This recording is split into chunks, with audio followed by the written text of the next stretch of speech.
जूली। धन्यवाद सभापति महोदय, आपने मांग संख्या 18-19 पे मुझे बोलने का मौका दिया। आज हम गृह और कारागार विभाग पे चर्चा कर रहे हैं उनकी मांग के ऊपर, और मैं समझता हूं सबसे महत्वपूर्ण जो अंग है वो है कानून व्यवस्था। आप लोग जो सत्ता के अंदर आए उसमें बहुत बड़ा मुद्दा कानून व्यवस्था का भी था। नहीं सहेगा राजस्थान जैसे नारे देके जनता को गुमराह करने का काम किया, और आज जो स्थिति है वो आप सब लोगों के सामने है। मैं यहाँ जिक्र करना चाहूँगा, अभी जो आज सदन में जो बातें चली उन्हीं से ही मैं अपनी बात शुरू करना चाहूँगा।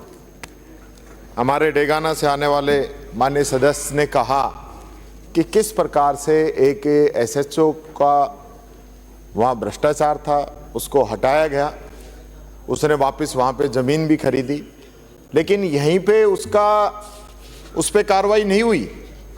उसको प्रमोशन दिया गया, उसको टोंक के ज़िले के अंदर उसको स्थापित किया गया, 2 स्टार होते हुए भी 3 स्टार उसको थाना दिया गया। ये सरकार उसको उपकृत करने में कोई कमी नहीं छोड़ रही है। ये पहली बात मैं आपको बताना चाहूँ। दूसरी बात मैं कहना चाहूँगा, हमारे सिविल लाइन से आने वाले माननीय सदस्य जो कि बहुत ही वरिष्ठ हैं, पत्रकार हैं, वो सारी बातें तो कह गए, लेकिन उनके साथ साथ वो ये स्थिति भी बता गए कि सिविल लाइन्स के अंदर क्या स्थिति है, जाम की स्थिति क्या है, ट्रैफिक के जो चौराहे हैं वहाँ पे ट्रैफिक कांस्टेबल्स की क्या स्थिति है। ये उन्होंने गलती नहीं की, ये हम सबकी जिम्मेदारी है। यहाँ हम एक दूसरे जो झगड़ते हैं ना, वो झगड़ने की बजाय हमें जो कमियां खामियां हैं और उसका क्या अपन सुधार कर सकते हैं, ये चीज़ हमको यहाँ पे बतानी चाहिए। निश्चित तौर पर आपने बताई है, सरकार के संज्ञान में आएगी और मैं समझता हूँ सरकार इस पर कार्रवाई करेगी। यहाँ पे विजयनगर की घटना की भी बात आई। मैं समझता हूँ ऐसा घिनौना कृत्य इस सरकार की नाक के नीचे हो रहा है, और खुद आपके विधायक आपकी जांच से संतुष्ट नहीं है। माननीय आसन ने व्यवस्था दी कि इसकी एसआईटी से जांच कराई जाए।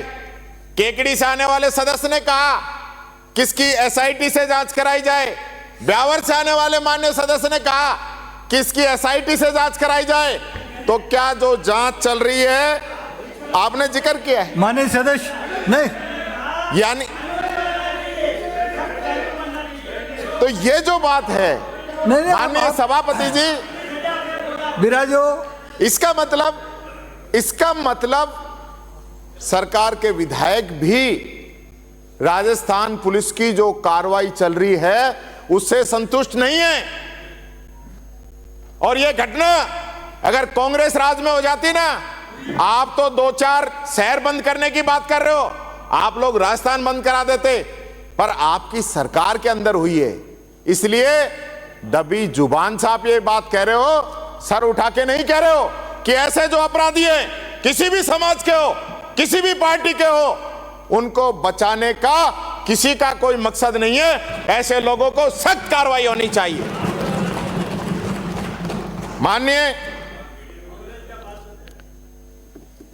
राजेंद्र जी ने भी एक बात कही थी, महुआ साथ है, बड़ी घटना का जिक्र किया था। इससे बड़ी घटना हो नहीं सकती। नाबालिग बच्चियों को किस प्रकार से गुमराह करके उनका शोषण किया जा रहा है, इससे और बड़ी घटना चाहिए कोई? इतनी बड़ी घटना को भी हम बड़ी घटना नहीं मान रहे हैं। माननीय सभापति महोदय, 2 लाइनों के साथ कहना चाहूंगा कि टूटे हुए लश्कर का भ्रम देख रहे हैं, कि टूटे हुए लश्कर का भ्रम देख रहे हैं, जिले इलाही का करम देख रहे हैं।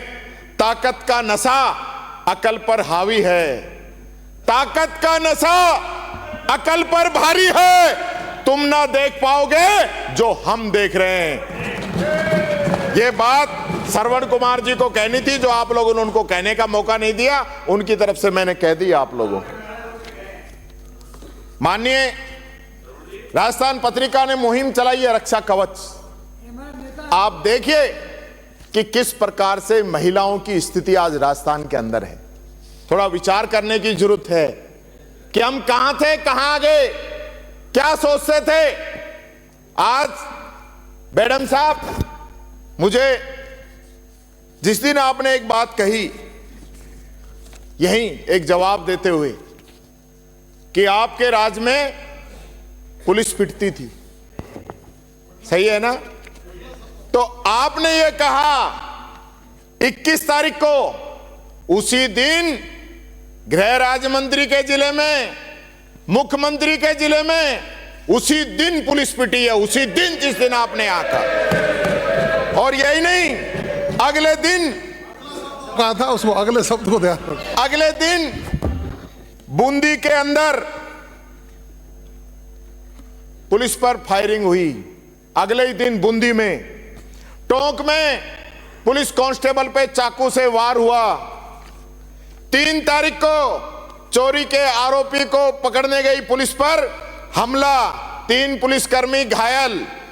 27 तारीख को धौलपुर में बजरी माफिया और पुलिस के बीच संघर्ष। और इससे बड़ी बात क्या होगी, आपके आरटीओ को पुलिस पकड़ लेती है, आरटीओ के इंस्पेक्टर को पुलिस पकड़ रही है, फिर उनको छोड़ रही है। समझ में नहीं आ रहा कौन किसको चेक कर रहा है।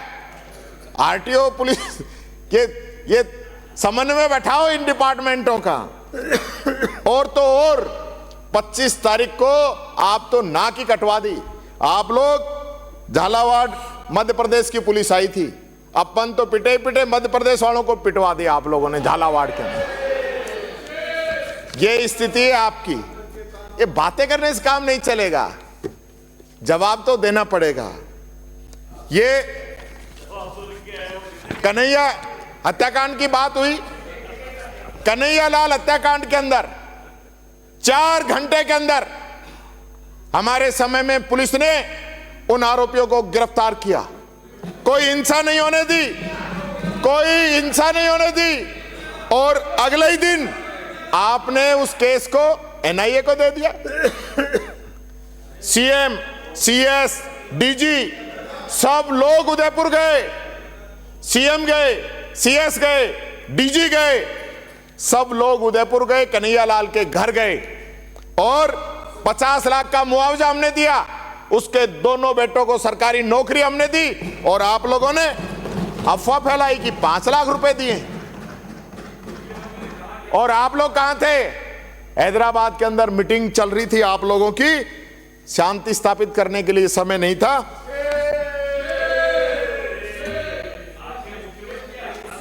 आप और सुनिए, कोटा के अंदर क्या स्थिति है, कोटा के अंदर क्या स्थिति है।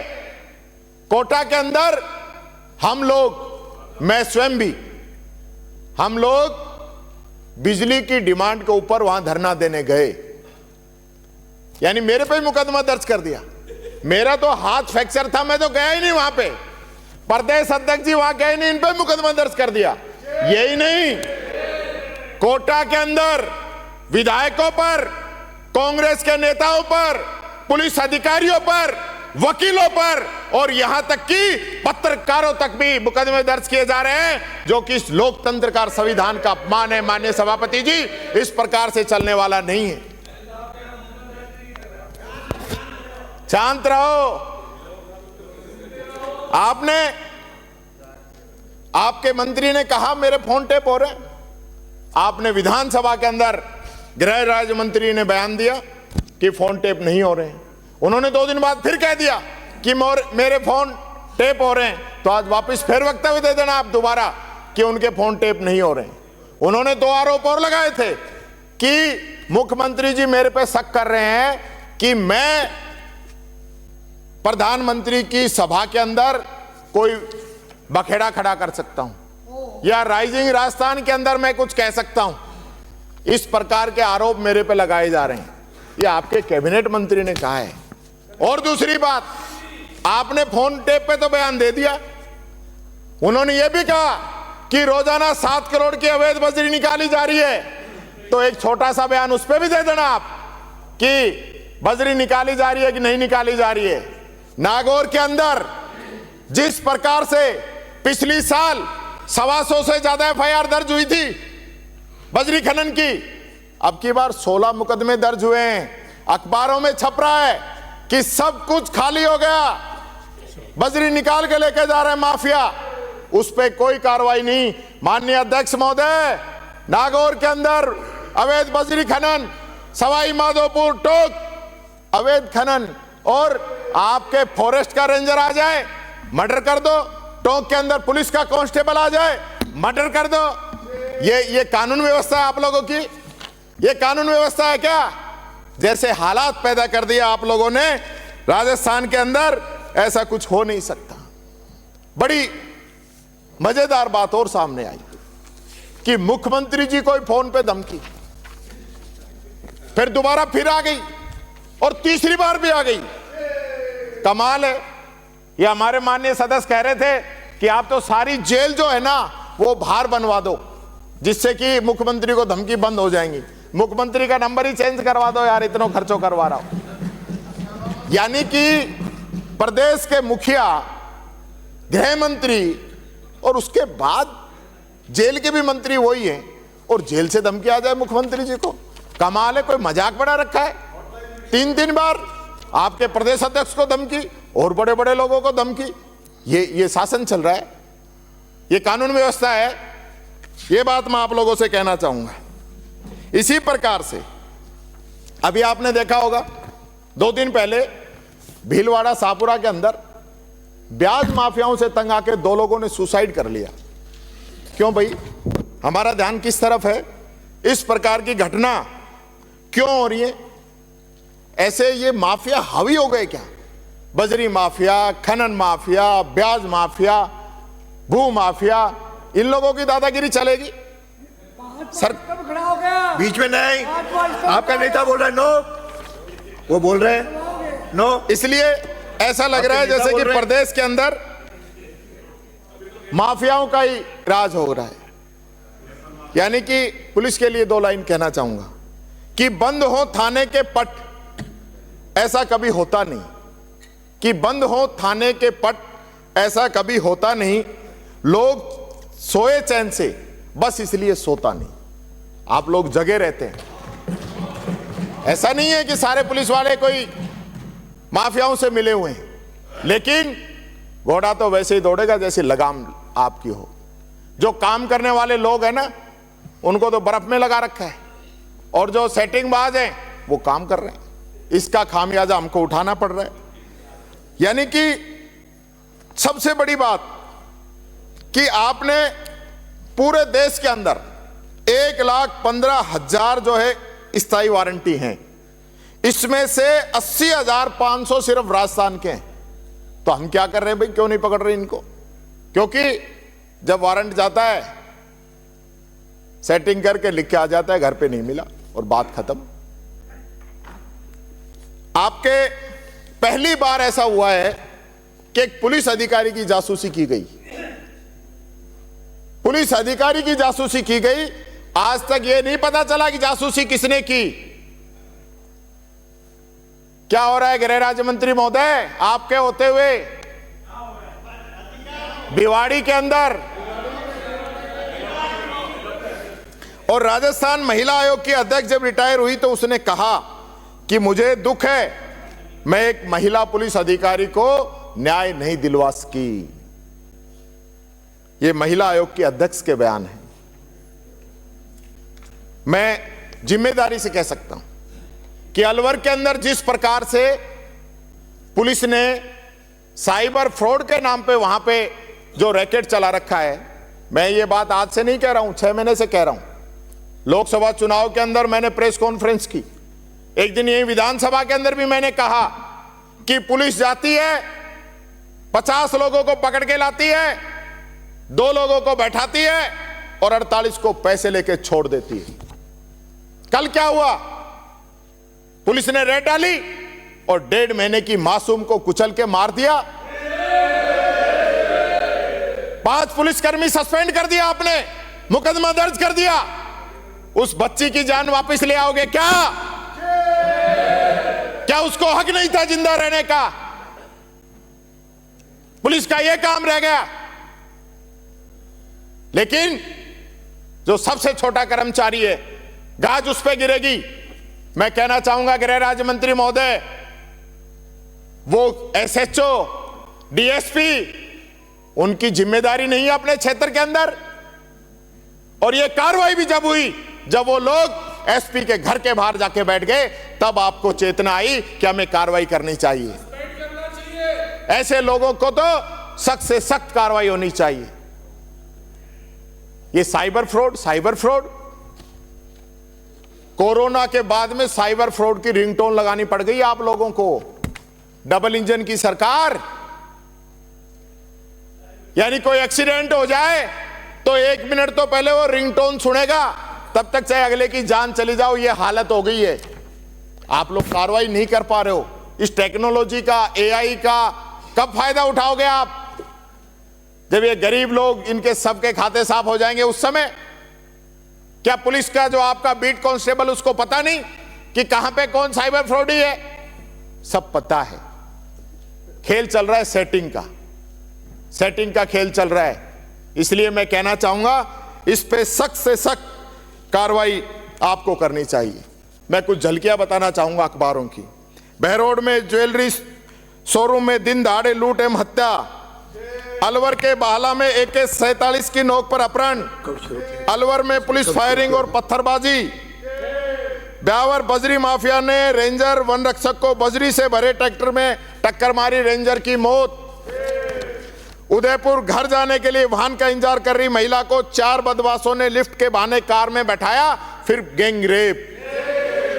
जोधपुर पुलिस ने बजरी का डंपर पकड़ा, बदमाश आए और छुड़ा के ले गए। सीकर दिन दहाड़े 4 बदमाश नाबालिग को कार में उठा ले गए, सामूहिक दुष्कर्म। सीकर में आ रही है लगातार हथियारों की खेप, बारूद के ढेर पे बैठा है सीकर। नवलगढ़ में बदमाशों ने होटल मालिक पर जानलेवा हमला किया, हाथ पैर तोड़े। जयपुर के प्रताप नगर में 7 साल की मासूम से दुष्कर्म करके गला घोटकर उसकी हत्या। 7 साल की बच्चियां। और आपके जोधपुर में क्या हुआ? 15 दिन तक लगातार छोटी छोटी बच्चियों से 7 रेप के केस। क्या हो रहा है और क्या हुआ आपको पता ही नहीं है। खोनोगरियन थाने के सामने दिन दहाड़े फायरिंग। सुल्ताना में बदमाशों ने थाने में घुसकर पुलिस जीप को मारी टक्कर। पचेरी में दलित युवक को पानी के मटके छुआ तो बेरहमी से पिटाई। सांगानेर में डबल मर्डर। करदनी में चली गोलियां। जयपुर बना फायरिंग रेंज। ये अखबारों की सुर्खियां हैं।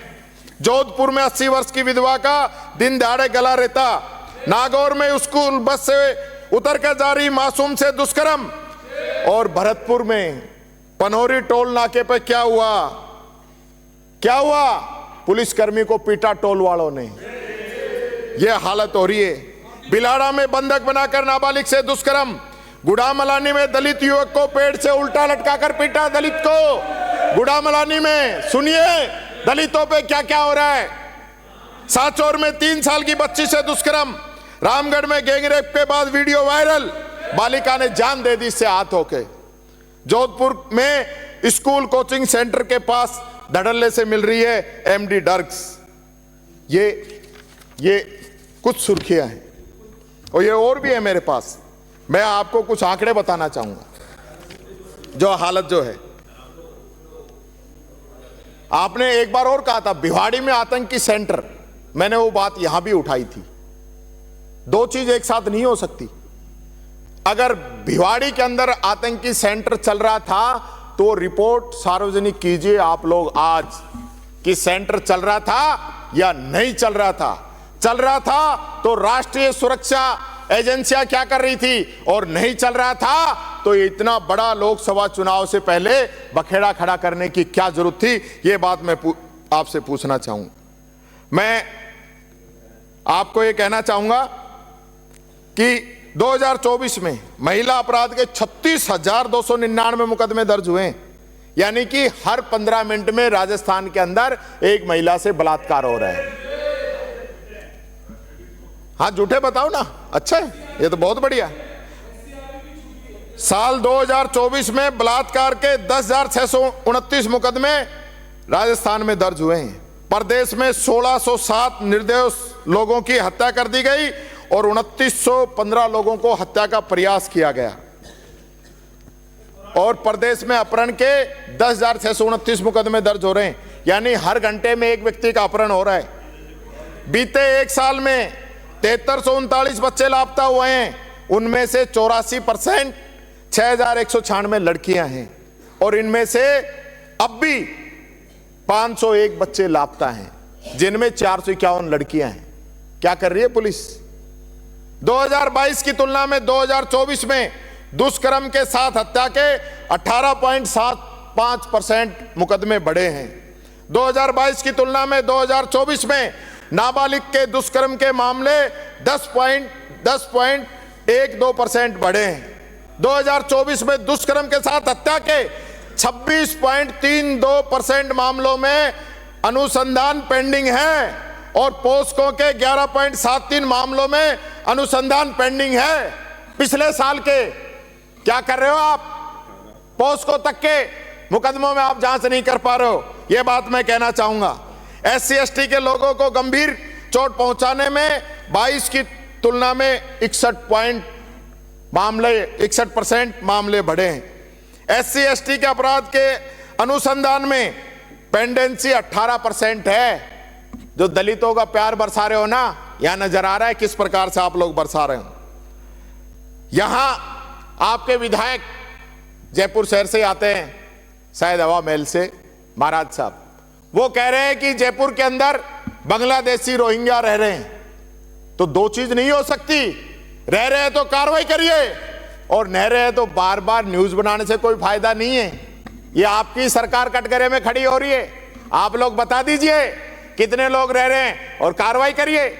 और जो हमारे हिंदू भाई बांग्लादेश में प्रताड़ित हो रहे हैं, जरा उन पे भी बोल दीजिए। ये बात मैं कहना चाहूंगा। हालत ये है कि मुख्यमंत्री जी के काफिले के अंदर एक ऐसा ही उनकी जान बचाने के लिए अपनी जान दे देता है। उसका यही दोष था कि उसने अपना कर्तव्य निभाया, वो अपने कर्तव्य के लिए शहीद हो गया। माननीय अध्यक्ष महोदय, बड़ा दुख का विषय है, आज भी उसके परिजन दर दर की ठोकरें खा रहे हैं। आज तक उस परिवार को न्याय नहीं मिला है। आज तक उस परिवार को न्याय नहीं मिला। क्यों नहीं मिला? और क्या उसको शहीद का दर्जा नहीं मिलना चाहिए? आज ये सारे लोग हमारी सुरक्षा के अंदर, राजस्थान की सुरक्षा के अंदर काम करते हैं, तो पुलिसकर्मी चला गया तो चला गया, कोई पूछने वाला नहीं है। क्या हमारी जिम्मेदारी नहीं है? सरकार की जिम्मेदारी नहीं है? मुख्यमंत्री जी वहां बैठने गए थे उसके घर पे, मैं तो सोचा कि लेटर जेब के अंदर लेके जाएंगे कि ले बेटा ये लेटर आपका, लेकिन ऐसा नहीं हुआ। कहां चली जाती है मानवता? कहां चली जाती है? क्यों नहीं सोचते कि वो लोग जो आपके लिए अपनी जान दे रहे हैं, उनके पीछे उनका भरा पूरा परिवार भी था। उनको भी पापा की, भाई की, बेटे की जरूरत है। तो अगर उसके साथ राजस्थान सरकार ये फर्ज नहीं निभाती तो फिर आप लोगों की कमी है इसके अंदर, ये मैं मानता हूं। बाबूलाल बैरवा, आप लोगों के कर्मचारियों की वजह से, अधिकारियों की वजह से सुसाइड कर लिया उस व्यक्ति ने। आपने क्या किया उस परिवार के लिए?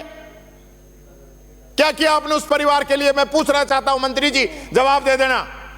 उदयपुर के अंदर एक दलित शिक्षक की गला रेत की हत्या कर दी जाती है, आपने उस परिवार की क्या मदद की? जवाब दे देना। यह बात मैं आपसे कहना चाहूंगा। माननीय अध्यक्ष जी, जो पद रिक्त है, मेरे से पूर्व वक्ताओं ने बोल दिया, आपने घंटी बजा दी। मैं SI भर्ती के लिए कहना चाहूंगा, यानी कि आपकी सरकार की सब कमेटी कह रही है भर्ती परीक्षा रद्द होनी चाहिए, पुलिस कह रही है भर्ती परीक्षा रद्द होनी चाहिए, SOG कह रही है भर्ती परीक्षा रद्द होनी चाहिए, किरोड़ी लाल जी कह रहे हैं भर्ती परीक्षा रद्द होनी चाहिए। फिर क्यों नहीं कर रहे भाई? इसका भी जवाब आप दे देना। आपने, मुख्यमंत्री जी ने जो यहां पे घोषणाएं की, मैं बताता हूं एक बार आपको। भवनों के लिए 15 करोड़ का प्रावधान रखा, 1 रुपया खर्च नहीं। आवासीय भवनों के निर्माण पर 144 करोड़ का प्रावधान रखा, 40 करोड़ रुपए खर्च किए हैं। और पुलिस आधुनिकीकरण के लिए जो आप कह रहे हो ना इनको फॉर्च्यूनर दीजिए, इनको अच्छी सुविधाएं दीजिए। एक चवन्नी नहीं दी, कहां से देखोगे? कुछ भी नहीं दिया, 1 रुपए का बजट नहीं है। और इनके मकानों की मरम्मत के लिए 35 करोड़ का बजट रखा था, 1.25 करोड़ आपने खर्च किए। पुलिस के आवासीय भवनों की मरम्मत के लिए 35 करोड़ का रखा, उसमें भी 69 लाख रुपए आपने खर्च किए हैं। इसलिए काफी बातें हैं, वो मैं नहीं कहते हुए माननीय अध्यक्ष जी 1 मिनट में मैं इनके कर्मचारियों कुछ डिमांड्स हैं वो बताना चाहूंगा। एक तो कांस्टेबल का जो प्रमोशन का मामला है, काफी समय से डीपीसी इन लोगों की पेंडिंग है। पुलिस की कांस्टेबल से लेकर निरीक्षक तक की इनको कराने का काम कीजिए। इनकी जो भर्ती है, जो पद खाली हैं, मैं समझता हूं 25,000 से ज्यादा है, 3500 की घोषणा हुई है, उससे काम चलने वाला नहीं है, वो आप बढ़ाइए। इनका जो जोखिम भत्ता है वो आप बढ़ाइए, और इसकी रोटेशन जो प्रणाली आरएसी की, उसके अंदर भी संशोधन करने की जरूरत है। ये बात मैं कहना चाहूंगा। होमगार्ड के जो जवान हैं उनको अपन देते ही क्या है, उन लोगों को भी 12 महीने की ड्यूटी आप दीजिए, ताकि वो अपने परिवार का जीवन यापन कर सकें। उनका भी ईएसआई और पीएफ का लाभ दिया जाए, और इनकी 58 से बढ़ाकर 60 साल की उम्र की जाए, ये मैं आपसे डिमांड करता हूं। और जो कारागार विभाग के कर्मचारी हैं, इनके भी 1100 से ज़्यादा पद रिक्त हैं। ये बराबर जो है डिमांड कर रहे हैं कि इनकी तनख्वाह में और मैस भत्ते के अंदर वृद्धि, हार्ड ड्यूटी के अंदर 1000 रुपये दिए जाते हैं, उसमें वृद्धि, और इनका जो एमएससीपी है वो भी 10, 20, 30 के माध्यम से आप इनका लागू करें, और कैडर रिव्यू हो जाए तो इनके पदों में बढ़ोतरी होगी, प्रमोशन भी हो पाएगा। यही बात कहता हुआ, क्योंकि मेरे पास मटेरियल तो अध्यक्ष जी बहुत ज़्यादा था, लेकिन अब आप आ गए तो मैं ये बात कहना चाहूँगा। और खाटू श्याम जी पे पुलिस की वजह से वहाँ पे व्यापारियों ने पूरा बाजार बंद कर दिया है, सब लोग परेशान हो रहे हैं, उस पर पुलिस प्रशासन ज़रूर संज्ञान ले। और हालत तो ये है कि सुखदेव गोगामेडी हत्याकांड वाले जमानत पे बाहर आ गए हैं, और जोधपुर के अंदर एक महिला जो है 10 दिनों तक बैठी रही, उसकी डेड बॉडी लेके लोग बैठे रहे, और सरकार इतनी संवेदनशील थी कि उन्होंने उसकी चिंता ही नहीं की। और अब तो आज का अखबार कह रहा है कि महाराष्ट्र में केंद्रीय मंत्री की बेटी सुरक्षित नहीं है। बेटी चाहे मंत्री की हो चाहे हमारी हो, सबकी बराबर है, लेकिन विशेष बात यह है कि उसके साथ सुरक्षाकर्मी होने के बाद में भी सुरक्षित नहीं है। तो इस ओर भी जरा आप ध्यान देंगे, और हमें हमारे राजस्थान को अगर आगे बढ़ाना है तो पुलिस को मजबूत करें, जो भ्रष्ट कर्मचारी हैं उनको छांटने का काम करें। आपकी घोषणा थी कि जो भ्रष्ट और निकम्मे अधिकारी कर्मचारी हैं उनकी छटनी करेंगे, तो छटनी हो जाए तो एक कॉपी मेरे को भेज देना, मैडम साहब, पड़ोस का ही मामला है। ये बात आपसे मैं कहना चाहूंगा, आपने मौका दिया, इसके लिए बहुत बहुत धन्यवाद। जय हिंद, जय भारत।